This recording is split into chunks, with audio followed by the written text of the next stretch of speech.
challenges recruiting wise, having to hop in? I know that having to repair everything was no easy task for anybody, but how has it been for you navigating that, and what strategies have you found to work so far?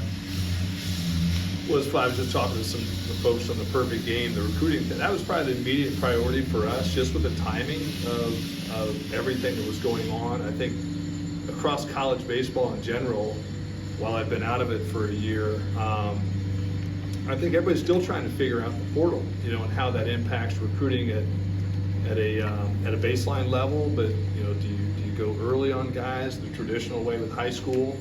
So it's just one more thing to manage. But from just a broader, an open sense of like this job in particular, it had its challenges, because I think that, for us with the Michigan degree, I think it's a huge plus for us and the standards that we've set. And so when you apply all of that in the context of the timing of admission, the timing of the portal, all of those, we were faced with a little bit of a challenge. So our immediate thing was, let's stabilize what we have currently going on, which was, let's see what our roster is.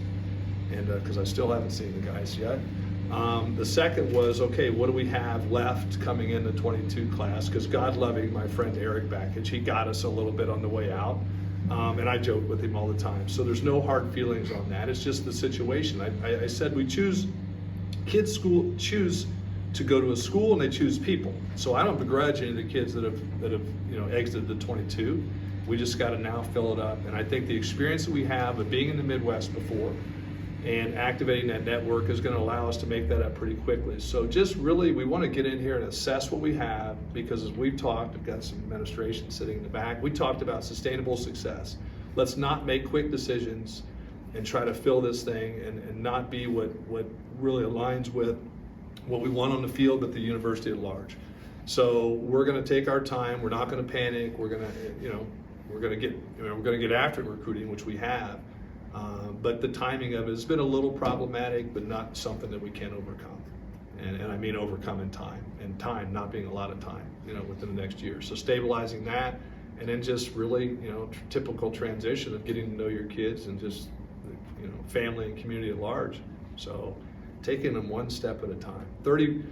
Being in this close to 30 years gives you a little bit of, you don't try to solve everything in one day. So that's been kind of fun, because if you let it kind of the timing and all of that overwhelm you, you probably make some bad decisions in that. So we're gonna take our time and do it right. What drew you to the Michigan job? What the awesome weather we have during the season.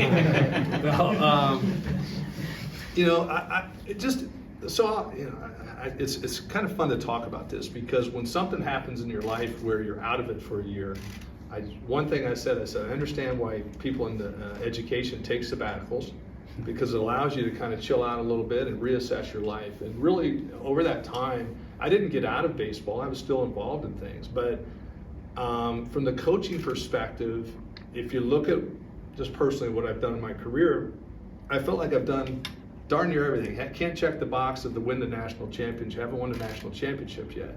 So for me, and where I was at 56 years old, grandbaby, if you've looked at my social media, you can see I'm kind of a proud grandfather. All of those things, I was comfortable in life. And so, but did I want to coach again? Absolutely. But it was going to have to be the right situation. And when you look at the University of Michigan, I was very familiar with this program, certainly being a player back in the days when Bud Midall would bring the Barry Larkins in town at Miami University and kick our tail. My first collegiate start, ironically, on the mound was against Jim Abbott. So I've got all these vivid memories of playing them back as a player, and then as a coach, coaching against them in the Big Ten. Everybody knows, we never really wanted to say it. Even when I was at my other school in the Big Ten, the Hoosier Land, this is a different beast here. And the national brand, the ability to realistically play for a national championship was very important to me. Because if I was going to get out of the grandfather thing and doing that, it was going to have to fit on a lot of levels. And important to the baseball side of it, everybody talks about winning a national championship, but I think you have a realistic chance to do that here.